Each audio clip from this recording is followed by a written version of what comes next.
every murderer has a different motive to kill. Some do it for money, some do it for power, a crime of passion, some even just for pleasure. But today's killer claimed that she did it to survive because she was a vampire that needed blood to drink, her victim's blood.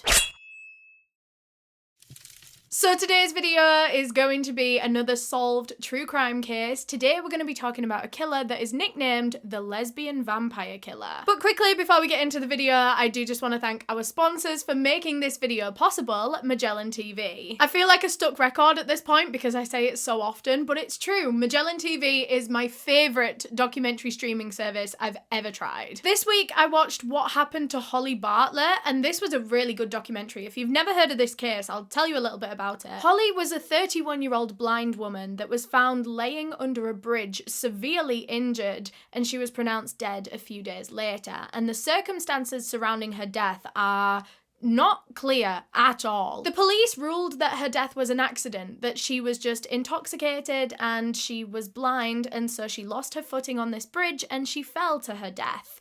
But her family don't believe that. The police pretty much dismissed foul play as a possibility right from the beginning, and her family are not happy with that. They want them to look into murder as a possibility. It was a super interesting documentary, as are all the documentaries on Magellan TV. They add between 15 and 20 hours of new content every single week, so you're never gonna get bored. It's also completely ad-free, and you can watch on pretty much any device that you own, so what are you waiting for? And if you click the link down below in the description of this video, Magellan TV are giving you guys a 1-month free trial, so go click it. Thanks again to Magellan TV for sponsoring this video. Now, before we get into it, I do just want to give my usual disclaimer that I mean absolutely no disrespect to anyone that I talk about in this video. This video is for educational purposes, and everything that I'm about to say is just information that I have found on the internet and I'm compiling into one video. There are a lot of content warnings for this case. This is a very heavy case from a lot of different angles, so listen to the following list very carefully, and if any of the following topics are things that you don't think you can listen to right now, please click out of the video. Look after yourself. That is the most important thing. Hopefully I'll get to see you again some other time with a different video, but the list of trigger warnings is as follows: grooming, paedophilia, forced abortion, miscarriage, depression, self-harm, emotional and physical abuse, drug abuse, and rape. So like I said, if any of those topics are things you don't want to hear about right now, click out now. So today's case takes place in Australia, actually. It's been a while since we've been over there. It takes place specifically in Brisbane in 1989. That's where 24-year-old Tracy Avril Wigginton was born and raised. She was born on August 4th, 1965, into a rather wealthy and well-respected family. Although things were never entirely smooth sailing in Tracy's childhood, because her mother had always suffered with very severe asthma, like very severe. And it was so bad that sometimes she simply just could not look after her own child. She was so breathless, she was so ill that she just could not, feed and care for her daughter. She'd have to take Tracy to her mum and dad's house so that she could go and stay with her grandparents for days at a time whenever her mum was having these really bad asthma periods in her life. But Tracy's grandparents absolutely adored her, so they didn't mind looking after her as much as they did. Their names were Avril and George. That's where Tracy got her middle name Avril from her grandmother. And it was these grandparents, her maternal grandparents, that were the source of the family's great wealth. Her grandfather, George, was a self-made millionaire. He owned an earth moving company where they move rocks and soil and stuff. I don't know, he made a lot of money doing it. And Tracy just adored her grandfather. She idolized him. He was so fun. He would always play with her. He would always give her attention.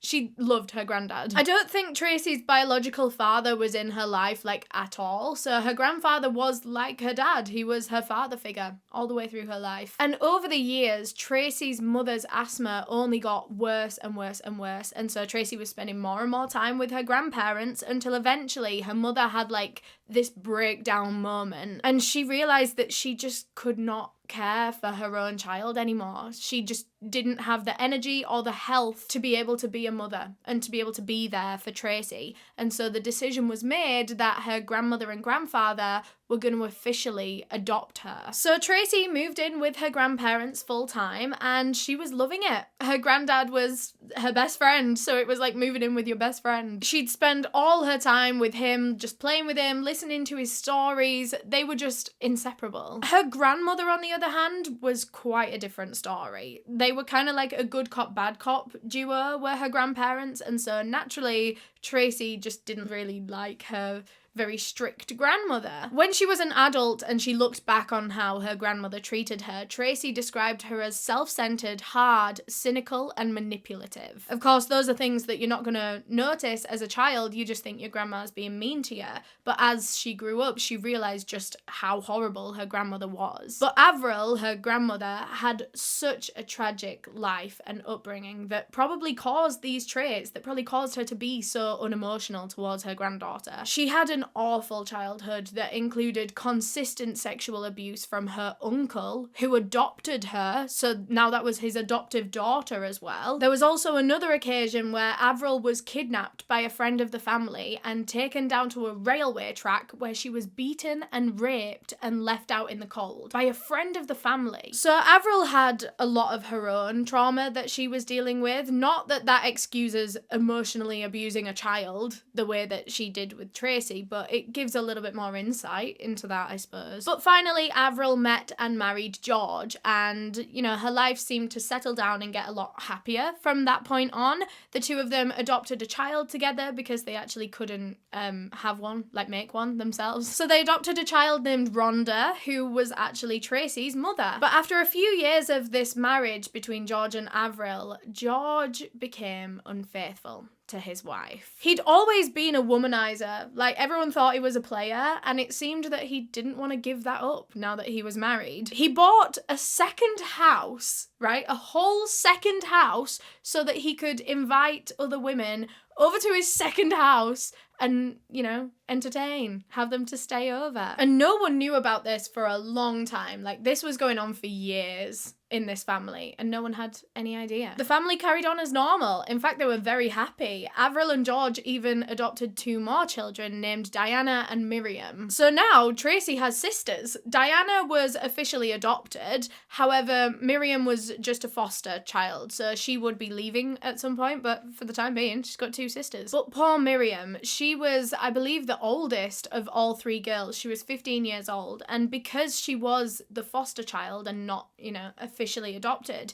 she was seen as kind of the black sheep of the family. She was different to everyone else. She was picked on a lot, mainly by Avril, pretty much only by Avril, and Miriam was used as a scapegoat for anything that was going wrong in the house. You know, she was to blame for everything. She was the one that the anger gets taken out on. And this only got worse and worse and worse with time until eventually Avril started physically beating Miriam. And when it was at its worst, she was beating her up to 4 times a day. Like, that is torture. And that worst point, when it was like 4 times a day, that was when Avril found out about George's infidelity. She was so angry. She was so upset with her husband. But Avril didn't have the guts to even bring it up to George. She didn't have the guts to take out this anger on him. And so she took it out on her 15-year-old daughter, Miriam, instead. But then one night, after a particularly bad beating, Miriam decided that she just wasn't going to take this anymore, and she decided to run away. Not much is really known about where she went or what she did after this, but I do know that she went on to live a normal life eventually. Looking back, Miriam said that one of her biggest regrets about this point in her life was that she didn't take Tracy with her when she ran away. So now the household was just Avril, George, Tracy, and Diana, and it became a lot less abusive now that Miriam wasn't there. It seemed that Avril was a lot less willing to abuse her actual adoptive children compared to her foster child. It's just so sad. It's so clear in this case how much Avril preferred her adopted kids to Miriam. She sent them to private school to get a good education. She gave them every chance and opportunity that she possibly could in life. However, Tracy completely wasted this. She really didn't care for school that much. Like, she didn't listen, she didn't do her work, she misbehaved, and she actually ended up dropping out of school and failing all her exams,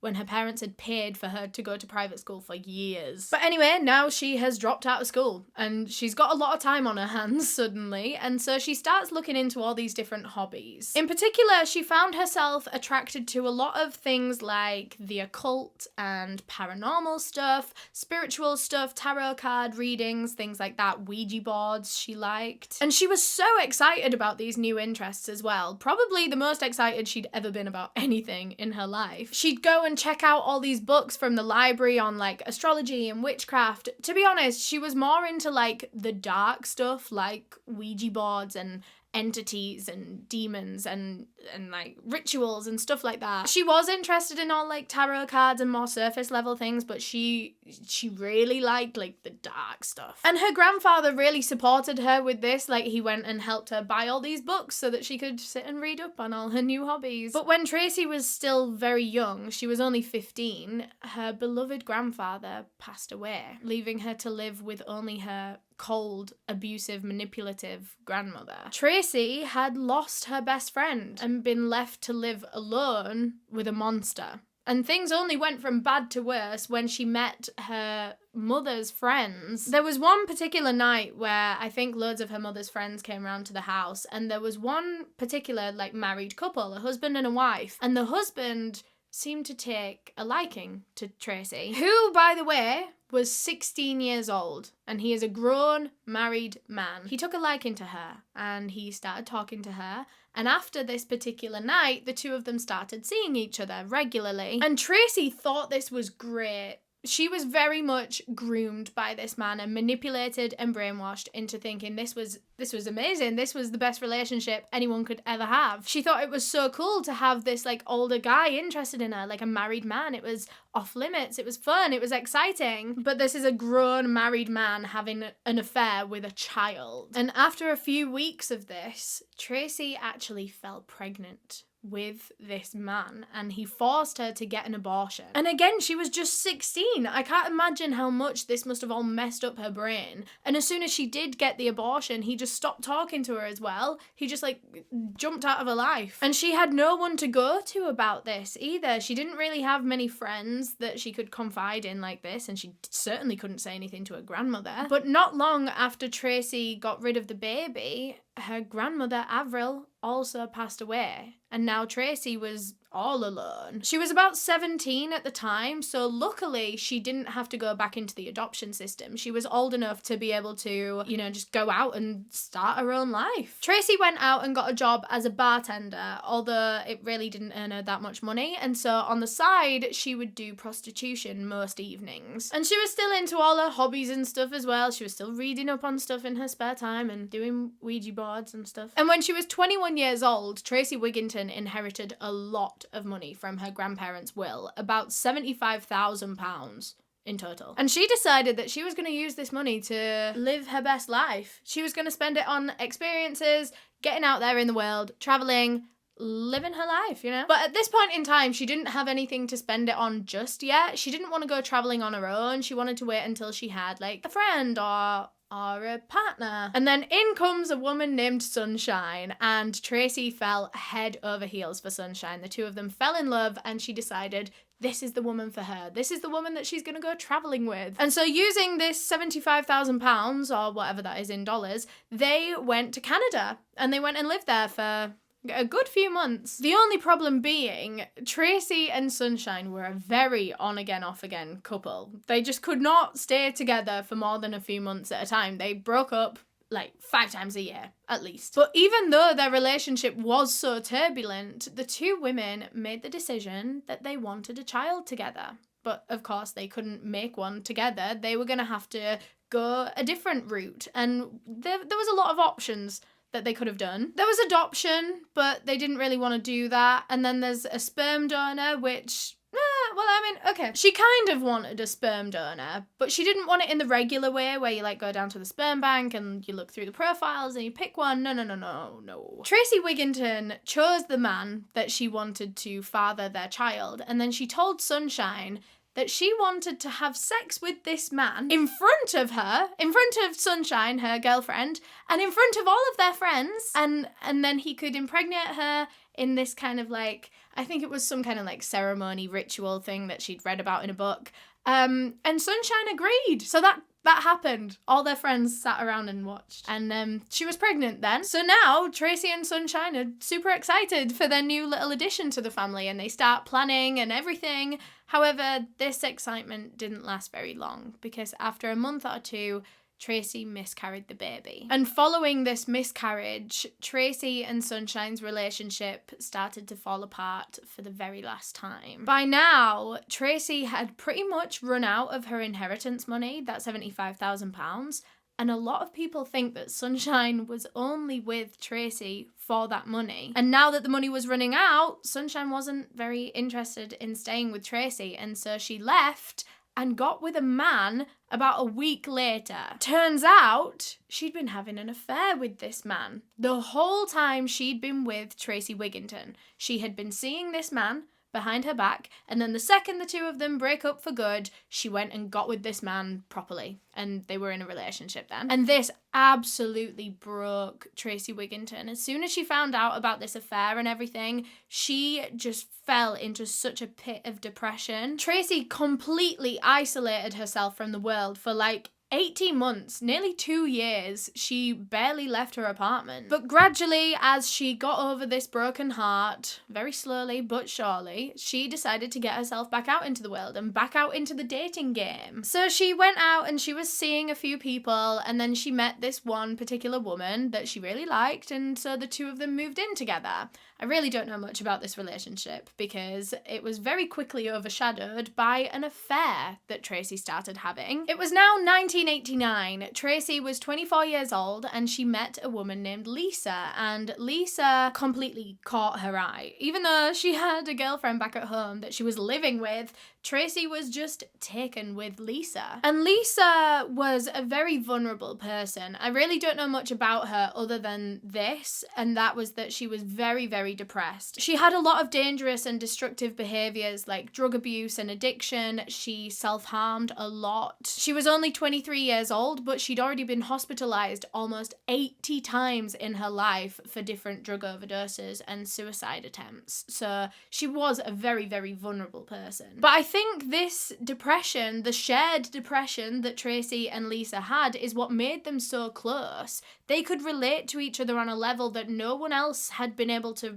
do all their lives. They could relate to each other not only with their mental health struggles, but also with their hobbies and interests, because Lisa was also into like the occult and witchcraft and Ouija boards, the paranormal, all that kind of stuff. She wasn't into it quite as much as Tracy was. I mean, Tracy was like, she was like into it. Tracy had just been falling further and further into a rabbit hole over the years, and it was at the point where she was getting quite delusional. It was now at the point where she was telling her friends that she was a vampire, and she meant it, like she was serious about it. She told them that she would, obviously she can't have human blood, that's a bit illegal, and so instead, to satisfy her craving for blood, she would go to the butchers and buy pig blood and cow blood and drink that. But she was telling her friends that it just wasn't good enough. It just doesn't, quench that thirst in the way that human blood would. And that was when Tracy found a solution to this issue. Her friend Lisa, the very vulnerable friend, was very much in debt to Tracy. I think she'd lent her quite a bit of money, and Lisa couldn't really pay it back right now. And so the women came to an agreement. Now, this is very graphic, so if you have a weak stomach, I would skip forward maybe 10 seconds. They decided that Lisa would repay her debt to Tracy by self-harming and then letting Tracy suck the blood from her wounds. Honestly, one of the most disturbing things I have ever heard in a true crime case, and we're not even at the crime yet. I don't know who suggested this arrangement. I don't know if it was Tracy's idea or Lisa's, but either way, it seemed that they were both, mutual and consensual in this. Keep in mind, though, that we obviously don't know, and that Lisa was a very vulnerable person, but we don't know, again. Over time, Tracy and Lisa became inseparable. They spent so much of their time together, and eventually they became an official couple. I believe. At least they were seeing each other for a very long time. I'm pretty sure they were official. And the two of them actually ended up meeting another lesbian couple that they made friends with, and then they had like this little friend group. And these two women were called Kim Jervis and Tracy War, and they are very interesting characters, so I'll tell you about them. Kim Jervis, when she was younger, she actually tried to become a nun. Actually, I think she might have even started and become a nun. However, at one point, the crucifix around her neck broke. And she took this as a sign that she was like on the wrong path. She wasn't meant to be a nun. And so she left and then, you know, had like a second life after that. She ended up meeting her girlfriend, Tracy War, who was actually very much like Lisa. She was quite a naive, shy, gullible, vulnerable person, especially when it came to Tracy Wigginton. Tracy War believed everything that Wigginton said, and she said a lot of stuff, man. Because obviously she claims she's a vampire and, you know, she can do all this witchy stuff, and so she would tell all her friends that she's telepathic and she can disappear. She can, like, vanish into thin air. And when she does vanish, the only thing left behind is a pair of floating cat eyes. But she could never show them it. She could never demonstrate, so, like, I wonder why. But yeah, her girlfriend Lisa and Tracy War believed absolutely everything she said. And I think Kim Jervis did as well. Tracy Wigginton was very much like the dominant person in this friend group. She was like the leader of the group. And so I suppose even if they didn't fully believe her, no one ever really challenged her because she was the powerful one. All the women thought that she was just great. Like, they all thought she was so charming, and she did have a very captivating personality, it seemed. And I suppose it also helped that all of the women were all into this occult stuff and all the witchy stuff. So I guess as soon as they hear that their friend is like this mad witch that can do all this telepathy stuff and disappear, then they want to believe it. It seemed that they all believed her when she said she was a vampire. That was like her main thing, was that she was a vampire and that she drank blood, and she said that was all she ate. I don't think that was true. But anyway, now Tracy Wigginton had herself this nice little girl group, and they would always go out together and have great nights out together. And this particular night, on October 20th, 1989, was no different. All four of the women went out to a lesbian nightclub in the area named Lumore, and they spent the whole night just drinking champagne, having a fun time. But as Tracy grew more and more intoxicated, she realised that it wasn't alcohol that she wanted to drink anymore. She needed to satisfy her thirst for blood. She mentioned it to her girlfriend and her friends, and all three of them seemed in support of it.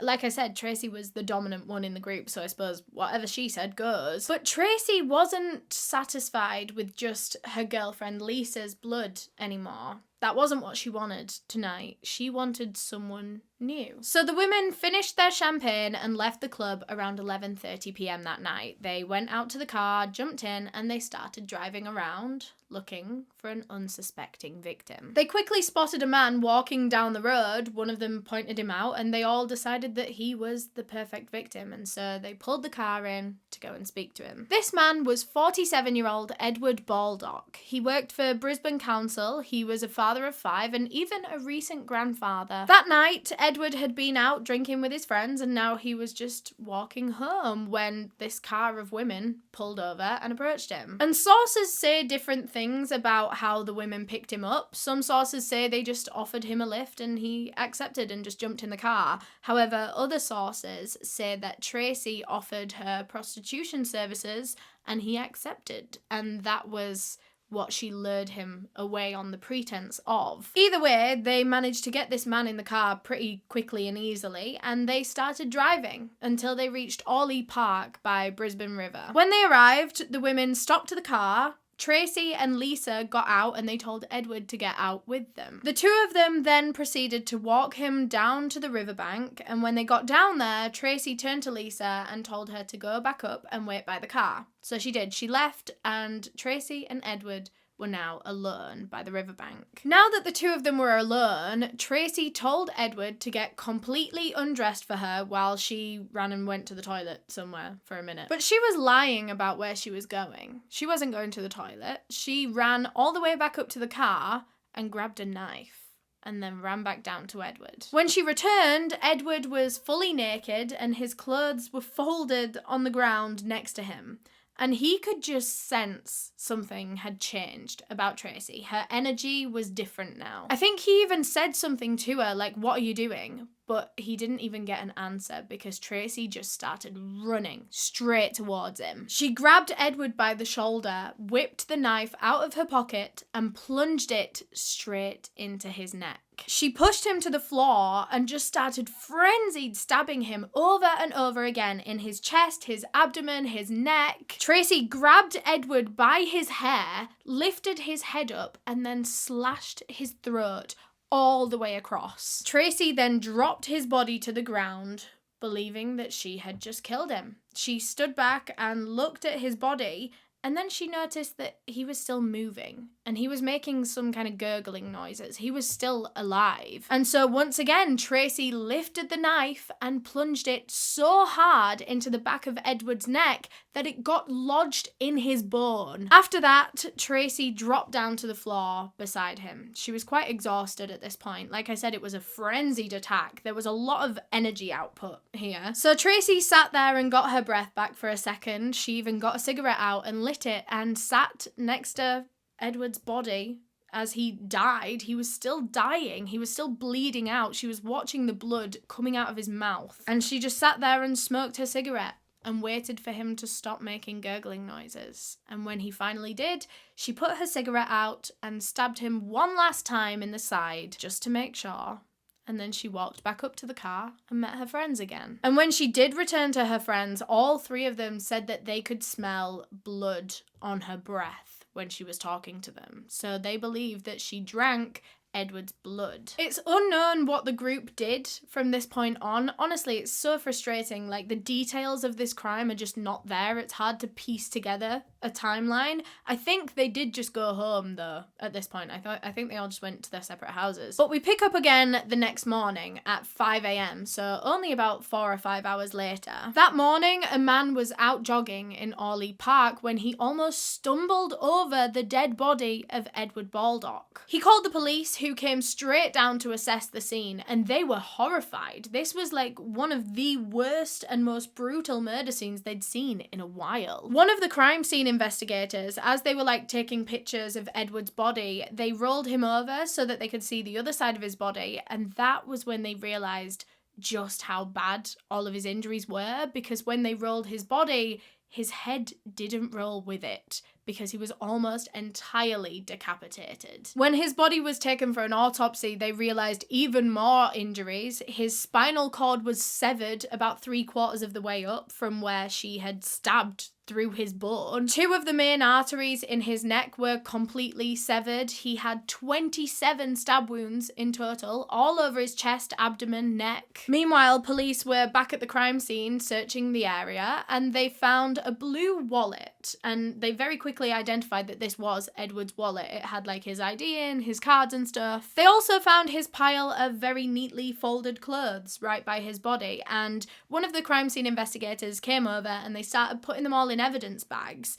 And that was when they realised that his sock had something in it. And so they shook this thing out of the sock, and it was a bank card. So they had a look at this bank card, and they realised very quickly that it wasn't Edward's. It had a different name on it. This card belonged to a Miss T. Wigginton. So police took this bank card down to the station and they did all their digging, and they very quickly identified that this was Tracy Wigginton's card. They managed to get her address, and they went straight down to her house to find out why her card was at the scene of a murder. But Tracy said she didn't know. She had no idea how her bank card had ended up there. She said that her and her friends were in Orley Park that evening, but they hadn't gone down to the riverbank at all. She said they'd just kind of stayed up in the playground bit. They were on their way home from a night out. They were a bit intoxicated. They went in the playground. They had a bit of a play, and then they went home. She said that was all they did. Police accepted Tracy's story for now. However, a couple of days later, they wanted to talk to her again because, I mean, it is a bit suspicious, isn't it?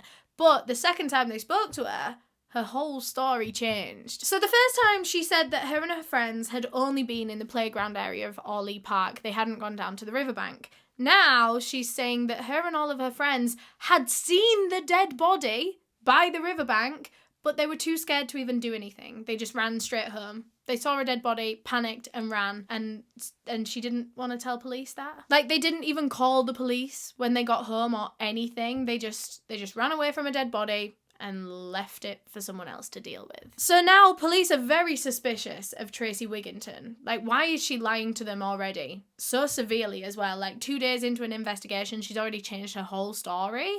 So police decided they wanted to speak to all of her friends, her girlfriend, those 2 other friends that they have, all individually, to see what they say about that night. And I don't know which one of these 3 women it was, but one of them cracked, and they told police everything that Tracy had done to Edward. The next day, police went into Tracy and they confronted her with everything they knew now, and she just said, okay, and confessed. And so they charged her with the murder. Police very quickly sent her off for some psychiatric assessments because they could just tell from the way that this woman communicated and acted that something was going on. There was some undiagnosed mental disorder or illness or something going on. Tracy was reluctant to have these assessments. She insisted that she didn't have any psychiatric disorders. She didn't need an assessment, but eventually she did it anyway. And as these psychiatrists started talking to Tracy, they realized that it was actually a lot more severe than they'd even imagined. They thought that she might have some kind of schizophrenia, but as they started talking to her, they realized that wasn't what it was. But there was certainly something going on. Tracy told these psychiatrists that she really didn't remember much of her childhood or her early life. It's kind of like all blocked out of her memory, as was the night of the murder, actually. She said she didn't really remember much of that night either. Even though she admitted that she did it, she knew that she did it, she knew she'd murdered him, but she didn't really remember doing it. And as soon as these psychiatrists heard about this, about these kind of periods of amnesia in her life, they decided to put her in for hypnosis. And basically what they needed to do was to put Tracy in a hypnotic state to the point where she would be able to freely talk about all of her trauma and stuff so that they can figure out what's going on in her brain. Even like traumatic memories that her brain has repressed from her that she can't remember, if they were to put her in this hypnotic state, they'd be able to pull those memories out somehow. So they did it, and it was during this hypnosis that it was discovered that Tracy Wigginton was suffering with DID, dissociative identity disorder, formerly known as multiple personality disorder. I'm going to explain DID as well as I possibly can for you now, but just a side note, if you do want to learn more about DID from someone that actually has it, I'm going to link you a YouTube channel down below in the description. It's called Dissociated, you might know them. They make educational videos about DID and their experiences, and they're just very authentic, and I think they're great. They talk very openly about it, and I've loved them for years. I've watched their channel for a while, so I do recommend if you're interested in this topic a little bit more. The way that dissociative identity disorder develops is usually in childhood. I think more often than not it is in childhood, and it's a result of deep trauma in that child's life, often physical or sexual abuse, because I think it's repeated trauma to the child, and physical and sexual abuse are often like repeated acts that happen to children over and over again. But it can be a result of any kind of trauma, you know, war, poverty, even like severe poverty and homelessness, things like that. It can be any kind of trauma that can cause this. But it's basically trauma that is so unbearable to that child that their brain literally says, I cannot do this anymore. And it develops DID to protect itself, to protect the child. So the way that the brain does this, it kind of puts up these amnesia barriers so that the child will not remember the traumatic event that's happening to them. It's not always effective, but that's kind of what the brain is trying to do, because those memories are too traumatic, too damaging, that the brain doesn't want to remember them. So it puts up these barriers. And over time, these amnesia barriers stop the child's personality from fully forming as a whole. So imagine there's like 3 different bits here and there's amnesia barriers in between. You can't push these parts of this child together because they can't. And so instead, the child's personality or identity ends up fragmenting into different parts, And these are the personalities, or alters. They're called alters. So they're all a part of the child. They're all some sort of aspect of that child, but they just can't merge them into one, and so they're separate identities within them. People with DID can have 2 or more different alters. Tracy Wigginton, at the time of her diagnosis, had 5, although people can develop more alters or even lose alters over time when they kind of integrate together. This isn't a very common thing. It's not like it's happening every week, but it can happen at points. And each of the different alters can front at different times, and they all have like completely different identities to each other. They have different genders, different names, different ages, you know, different likes, dislikes, hobbies, interests, even down to like their fashion sense or their sense of humor is completely different from person to person. I'm not sure if that's the case in every single DID system. It's called a system, by the way. A collection of alters is referred to as a system. People with DID usually don't know they have it, and a lot of people could go their whole lives without knowing they've got it, obviously unless they're assessed and diagnosed, because that's the whole point of DID, to be fair, is to protect the brain and make it forget about everything that it's been through that's been traumatic. These amnesia barriers that the brain puts up prevents the different alters from even knowing that each other exist. Once the system finds out that they've got DID, they can then learn about all their different alters, but before they're diagnosed or assessed, or before they start to realise that things are going on, they don't know. None of the alters know about each other. And they don't know that they're an alter either. They think that they're just, you know, the person in the body. So psychologists helped Tracy Wigginton to come to terms with her new diagnosis, and they identified 5 main alters, starting with the host. The host is the alter within a DID system that fronts the most. So this is the Tracy that most people would have met and interacted with on a day-to-day basis. The host was described as detached, calm, rational, and not overly emotional. The next alter that we're going to talk about is little Tracy, and this was a child. I don't know the exact age, but it was a child, and she was very vulnerable, shy, timid, scared. Most often these child alters within a DID system, they represent the traumatized child that developed the disorder in the first place. So this is little Tracy that went through all that trauma. And then there was Big Tracy, who was the protector for the system. Big Tracy was kind of like the responsible adult. She was very moral. She did everything by the book. She liked the rules. She was kind of like the conscience of the system. The conscience. I don't know why I said that so weirdly the first time. Although Big Tracy was found to be suffering quite badly with anxiety and depression. Really severely, actually. And it was found through this hypnosis that Big Tracy had actually been very distressed since the murder took place. She didn't like it at all. She was ashamed, she was scared, she was upset, she hated that they'd done this, that the system had done this, that they'd committed murder. But Tracy on the outside had no idea that there was Big Tracy on the inside that was feeling this way. Obviously that was her conscience, and she's kind of like locking that part. Well, she's not intentionally locking that part away, but that part is locked away, and she can't really access it when she's the host or when she's little Tracy. In fact, Big Tracy was so distressed about the murder that they'd committed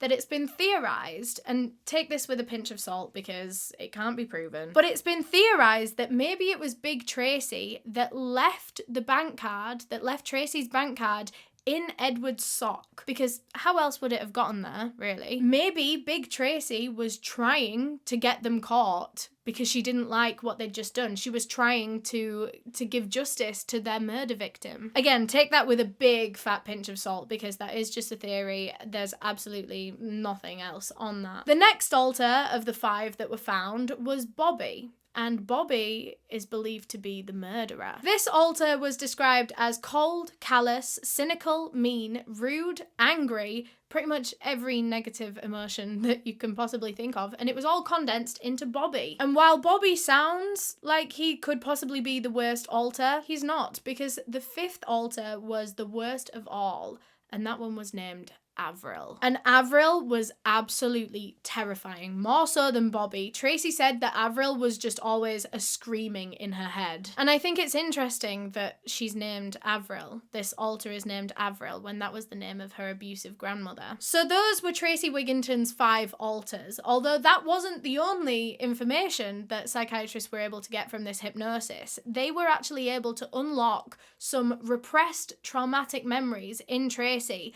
that she actually had no idea that she had. And that was when Tracy Wigginton learned that she had been sexually abused by her grandfather, by her best friend, for years in her childhood, and her brain had just completely blocked it out. She'd forgotten it even happened. She also recalled in this hypnosis being beaten multiple times by her grandmother as well, but again, her brain had blocked that out. She had only fond memories of her grandfather. I mean, she had a few negative memories of her grandmother, but nowhere near as bad as what was really locked inside her brain. Following her assessments, Tracy Wigginton was deemed fit to stand trial. However, that wouldn't be necessary because she decided to just plead guilty to the murder. So for that, she was sentenced to life in prison with a minimum of 13 years. As for the other women that were involved, Lisa, Tracy's girlfriend, she also got life in prison. Kim Jervis was found guilty of manslaughter and she was sentenced to 18 years, but she only served 12 of that. And her girlfriend, Tracy War, she was actually acquitted. So she was the very naive, gullible one, just like Lisa, but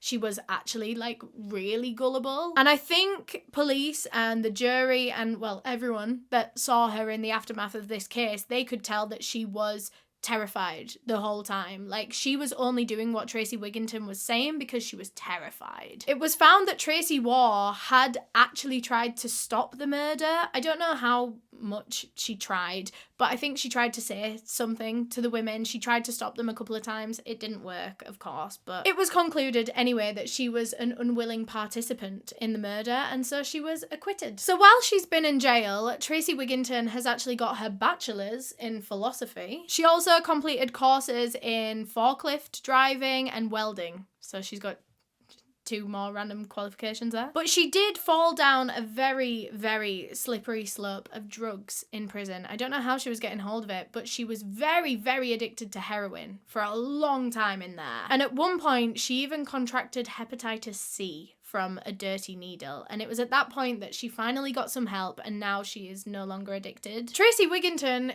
is actually out of prison now. She was released after 21 years and she is just living her life. I think she's 56 years old now and she's just living her life on the Gold Coast of Australia. Since her release, Tracy kept very low-key, very under the radar. She wasn't posting pictures. She didn't have any social media accounts. That was until 2019 when she made a Facebook account under the fake name Oberon Fairchild, and she posted a picture that said, "Now panic because I'm back." But I mean, she hadn't done anything since 2019, so I don't know. Is she back? I don't know. That is all I have on this case. Thank you so much for watching, and thanks again to Magellan TV for sponsoring this video. Remember, they're giving you guys a 1-month free trial when you click the link down below in the description, so go do it. What are you waiting for? A huge, huge thank you to all of my channel members for supporting me and helping decide the cases that I cover, especially my tier 2 members whose names are all on screen right now. If you want to become a channel member, you can click the link to do so in the description, or you can click the join button if you're on a desktop. But yeah, thank you so much for watching this video. If you enjoyed, please leave a thumbs up. I would really like to know if you liked it. And if you did enjoy it, you might also enjoy this one. I'll pick you one out special. There you go. There you go. Or you can subscribe there. Bye.